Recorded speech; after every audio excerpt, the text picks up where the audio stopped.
Assalamualaikum warahmatullahi wabarakatuh. Eh, Podcast episode kali ini akan menjawab pertanyaan dari Bapak Muhammad Soleh. Di lingkungan masyarakat yang majemuk, tidak menutup kemungkinan muncul rasa saling curiga, tidak ingin agama yang lain maju berkembang. Ada satu kondisi atau kepentingan untuk mengembangkan agama dan keyakinannya. Contohnya, bisa dilihat dari kasus pencegahan adanya pendirian rumah ibadah bagi agama lain. Bagaimana pendapat Prof tentang hal ini? Mohon pencerahannya. Ini bagus pertanyaannya ya. Saya coba untuk menjawab bagaimana kalau kita menghadapi isu yang sama itu. Yang pertama, saya harus memberi catatan terlebih dahulu bahwa pada umumnya di Indonesia itu, masyarakat kita itu rukun, damai, dalam hubungan sosial antar umat beragama. Umumnya seperti itu. Mereka bisa bekerja sama di tempat-tempat kerja, di kantor pemerintah maupun swasta, tempat-tempat transaksi perdagangan, lebih-lebih lagi di pasar dan mal, di perbankan juga, di rumah sakit lebih-lebih lagi, begitu ya, di sekolah dan perguruan tinggi. Nah, itu saya kira gambaran umum ya, pemandangan yang cukup unik umpamanya di dalam pembangunan tempat peribadatan adalah apa yang dilakukan di Jakarta, bagaimana hubungan antara pembangunan katedral Katolik di depan Masjid Istiqlal, dan juga begitu selanjutnya pembangunan Masjid Istiqlal di depan katedral Katolik gitu, Jakarta. Bahkan sekarang ada underpass-nya kan antara dua tempat ibadah itu. Nah, itu sebetulnya sebagai simbol bahwa di Indonesia itu, di dalam masyarakat majemuk, hubungan antar agamanya itu sebetulnya bagus, rukun.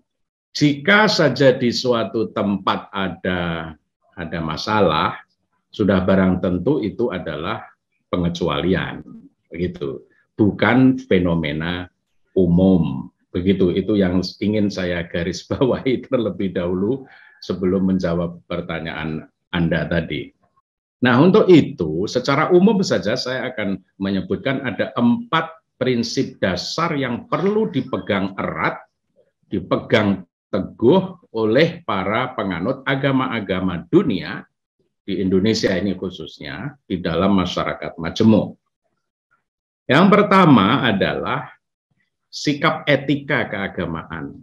Nah, itulah yang disebut akhlak karimah itu, akhlak sosial yang beradab. Nah, gitulah kira-kira.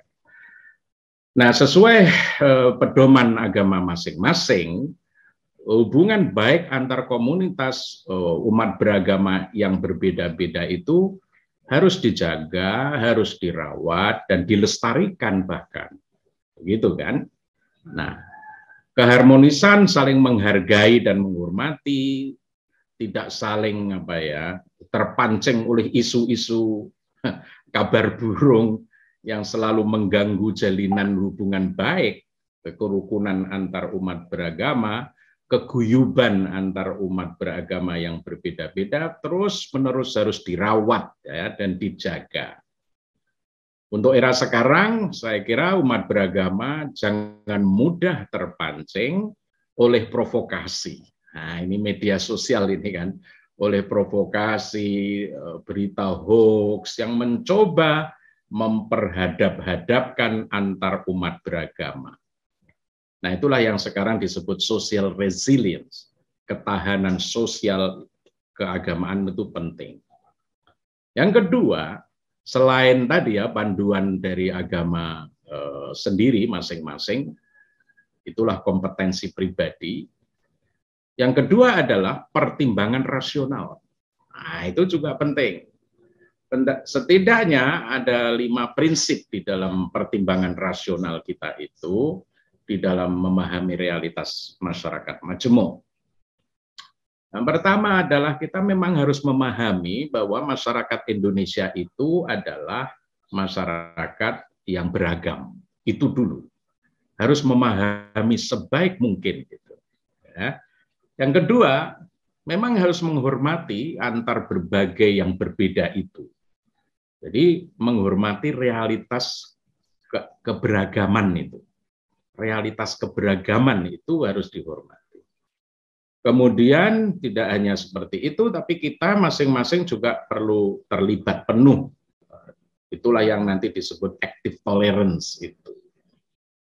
Nah, poin berikutnya, kalau memang terjadi sedikit-sedikit gesekan, sedikit-sedikit namanya hidup bersama ya, mesti ada hal-hal yang kadang bergesekan tadi, maka perlu mengelola. Jadi elit-elit masyarakatnya itu tugasnya adalah mengelola perbedaan-perbedaan itu, bukan malah memanas-manasi perbedaan itu.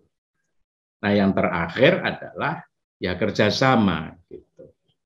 Bayangkan di dalam satu RT, satu RW, di situ ada 2 agama, 3 agama, maka kalau situasinya itu tidak nyaman, ya selamanya tidak nyaman. Begitu.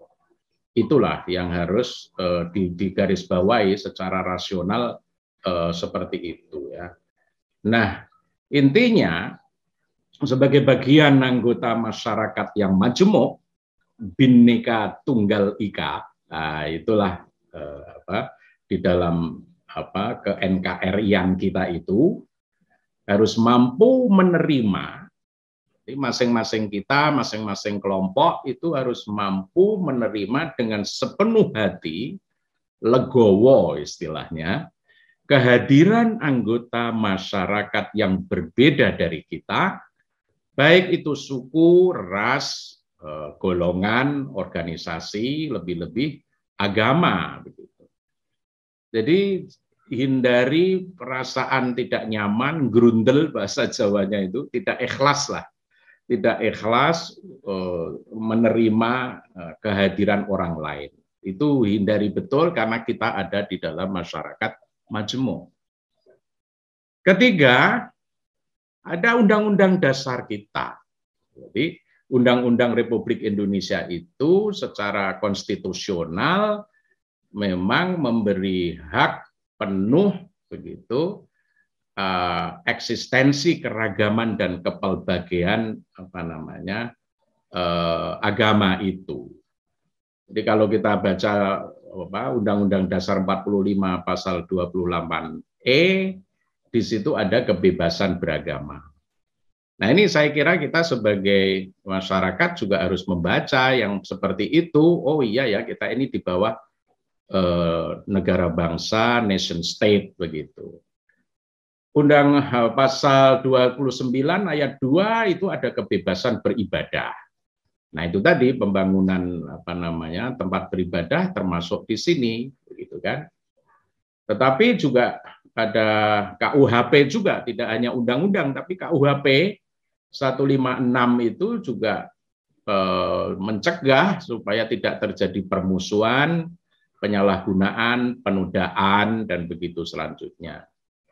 Belum lagi ketetapan presiden juga ada, gitu ya, ketetapan presiden nomor 1 PNPS tahun 65 tentang pencegahan penyalahgunaan atau penodaan agama.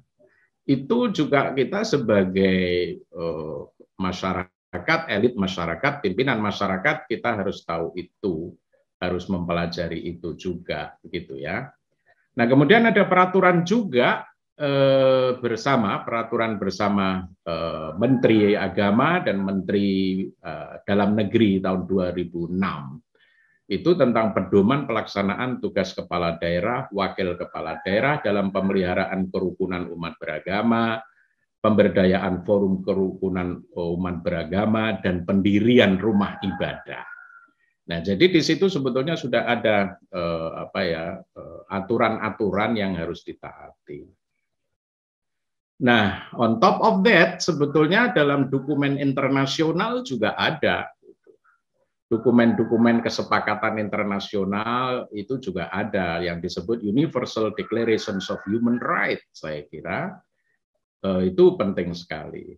International Covenant on Civil and Political Rights, gitu ya. Itu juga ada. Kemudian UN Declarations on the Eliminations of All Forms of Intolerance. Jadi ada deklarasi PBB yang menyatakan tidak boleh kita kita perlu membuang jauh segala bentuk intolerance begitu dan diskriminasi yang berdasar di atas agama atau kepercayaan. Nah, maka skala makronya itu ada 4 itu tadi ya, yang harus dipedomani. Yang pertama adalah ajaran agama kita masing-masing. Yang kedua adalah pertimbangan rasional tadi itu. Kemudian secara kenegaraan harus dilihat UUD 45-nya, dan juga dokumen atau kesepakatan internasional. Nah, 4 itu harus menyatu ya, bahan pertimbangan yang utuh di situ. Nah, dari situlah maka pendidikan multikultural, multireligi itu menjadi penting ya di tanah air yang memang kita plural itu, untuk menghindari gesekan-gesekan yang tidak perlu. Musyawarah dan mufakat, dan itu adalah bagian dari Pancasila, saya kira itu juga perlu dikedepankan di dalam masyarakat majemuk seperti kita sekarang itu. Nah, pembangunan tempat ibadah oleh penganut agama pun perlu mempertimbangkan segala aspeknya tadi itu.